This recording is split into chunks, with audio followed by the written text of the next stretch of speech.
All right. And if you're here right now, you are on the Patreon, and I appreciate you so much. I can't even tell you how much I appreciate you. I don't think there's words for it.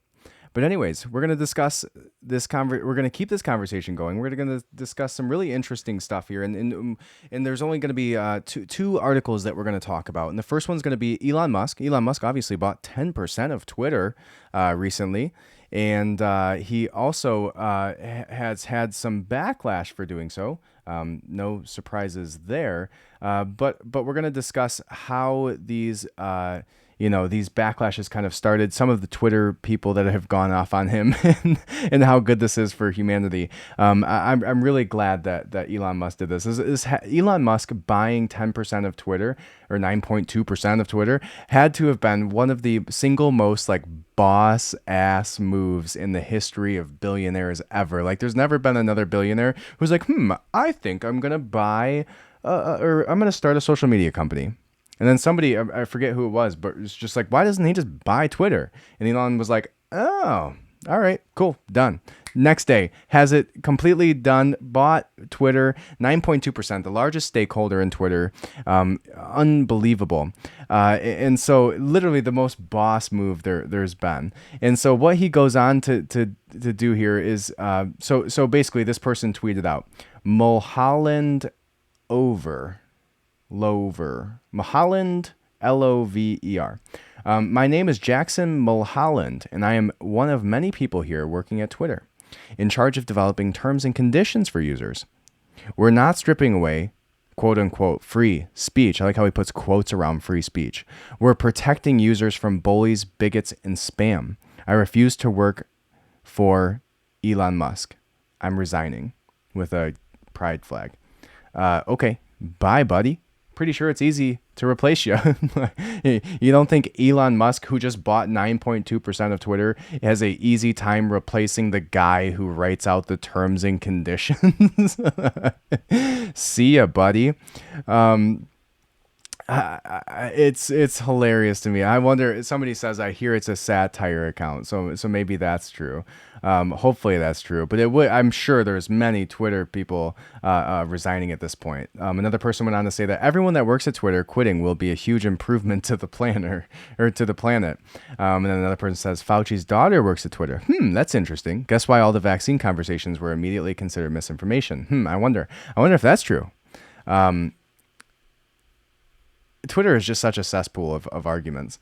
It's hilarious. But so Elon bought Twitter. Some people are saying that they're quitting. That's the gist of the story. Pretty funny. Now, the one that I find more interesting is this conversation here, which is that I think I stumbled on a real conspiracy, somebody said. This is on Conspiracy Reddit. The supply chain disruptions blamed on COVID were actually due to massive amounts of weapons being moved, as well as countries scrambling to change who they rely on for imports and exports in preparation for World War III. That was a really long title for Reddit. They go on to say that, so I was looking into the supply chain disruptions that were caused by COVID to try to figure out if any of them would impact any of my investments in the stock market. But what I was finding out wasn't making any sense. There are a lot of disruptions that are happening which cannot possibly be blamed on COVID. I was mostly looking into lumber, metals, and minerals. But I was also looking into other building materials. This is where it gets really strange. Production hasn't actually slowed down at all for a lot of the materials that I was looking at. In fact, production actually increased due to the demand caused by home renovations during COVID. It looks like a lot of companies are having no problems whatsoever with production, at least not since the first wave, after they figured out how to stagger their employees and adapt to the evolving situation. If production hasn't slowed down, then why were the supply chains still breaking down?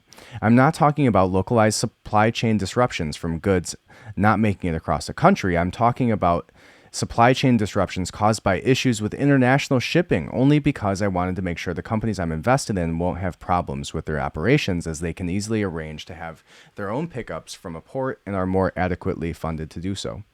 I'm going to mostly look at container ships here, in particular to the ones ships goods internationally. This is where I ran into problems. It doesn't actually look like the container ships have slowed down at all during the pandemic. Everything I could find, it was showing less ship traffic at first for regular routes. But then I found out that some of the ships aren't just hanging out at the ports. They aren't at the ports at all. They aren't being stored anywhere. They're just missing. I tried looking at container trip traffic maps online, and there were quite a few less container ships traveling than usual for certain periods over the last 2 years or so. But I think they are still traveling, but going dark and turning off their tracking.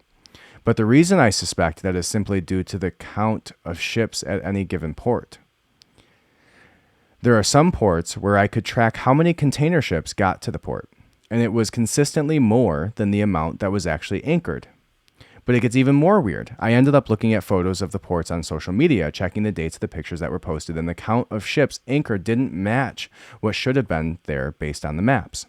So after checking ship traffic to give any given port and counting how many ships should be there, as the maps never showed the ships leaving, I realized there is a discrepancy.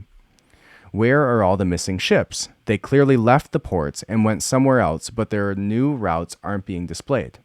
The biggest reported container ship disruptions were in China. Supposedly, the ports were almost completely shut down due to COVID. But I found some other strange things. I found that some ships were loaded with the regular materials.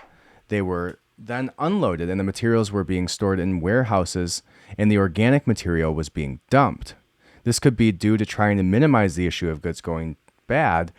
But why unload building materials which don't have a shelf life? That's a good question. And it looks like there's a huge headache with missing Chinese ships. And they link a CNN article. Just like I suspected, as per the above article, there is a 90% decrease in Chinese vessels sending signals. And there are also reports of Chinese cargo ships going dark. So we have missing Chinese ships and missing Russian ships. China is Russia's primary trading partner when it comes to imports and exports. And they link articles about Russia's ships going dark.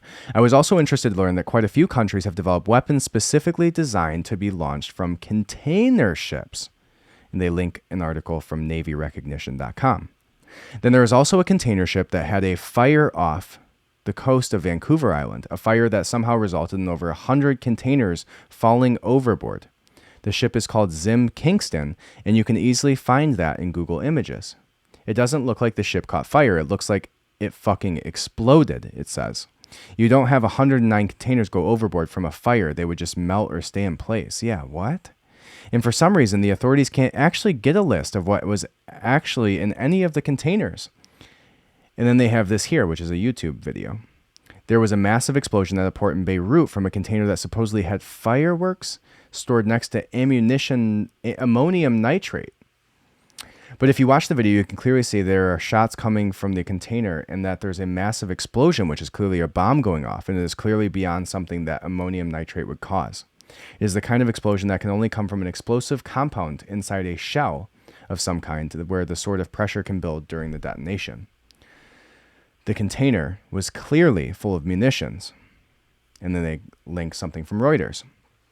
Experts estimate the massive warehouse explosion that sent a devastating, that's a wave across Beirut, could be one of the strongest non-nuclear explosions ever recorded. Yeah, dude, I remember that. The Beirut explosion was crazy. There's no way that was fireworks. That was the biggest crock of shit ever. He's 100% right. Experts have estimated the size of the blast being equivalent to 200 to 300 tons of high explosives. This clearly contradicts the fertilizer explanation, as this makes the explosion bigger than the largest non-nuclear military device. Other news articles mention that the above explosion was linked to a Russian container ship. Wow. This type of smuggling has happened before during what I will now refer to as the last Cold War. In 1962, the Russians smuggled mid-range nuclear weapons into Cuba using commercial shipping vessels. I wasn't done writing the post yet and accidentally posted already, they said. However, it still hasn't gotten into the part of the theory about countries scrambling to change who they rely on for goods and services. Basically, that can simply be tracked by checking how much traffic is going back and forth between different countries, and quite a few other countries have container ships going dark now while sending fewer ships along the usual routes. And then they said it just got weirder. In September of 2021, OCCRP, sorry, it's 1 a.m. here, published an investigation which links Savaro Limited to a Ukrainian company trading chemicals directly by Ukrainian citizen Volodymyr Verbanal. Wow. That's crazy. So they basically just uncovered a legitimate conspiracy surrounding how the countries are, how there's been explosions and deaths as a result of these shipping containers that are going dark and moving large amounts of explosives and weapons for this coming war. Shit's getting scary, man. Crazy. Crazy. I don't know how to feel about that. I mean, it seems like they have far enough evidence to justify their statements on everything. There's literally articles upon articles upon articles upon articles in here. And then again, I'll include this in the Substack for you guys. So anyways, I hope you enjoyed that. It's a really a crazy situation going on here. I don't know where this is going to lead. I legitimately think we're going to have something happening here in the next 2 years that is far bigger than anything we've seen in the last 70 years. So, well, 60 or so years. Do with that what you please. Anyways, thank you guys for listening. Thank you for being a part of the Substack a part of the Patreon. It really means a lot. I really appreciate it. Going to be constantly looking to put out more content for you guys, more bonus content, really looking forward to doing those lives. So if you guys want to go ahead and join in on there, I'll be happy to start those live podcasts with 10 people on that second tier. So think about upgrading, think about getting up there and think about that secondary episode that we could do. I think it'd be a lot of fun. So thank you guys so much for listening. I appreciate it so much. Have a great week. Again, thank you so much for supporting the podcast. And I will talk to you guys soon. Welcome to the revolution. Have a great day. Thank you.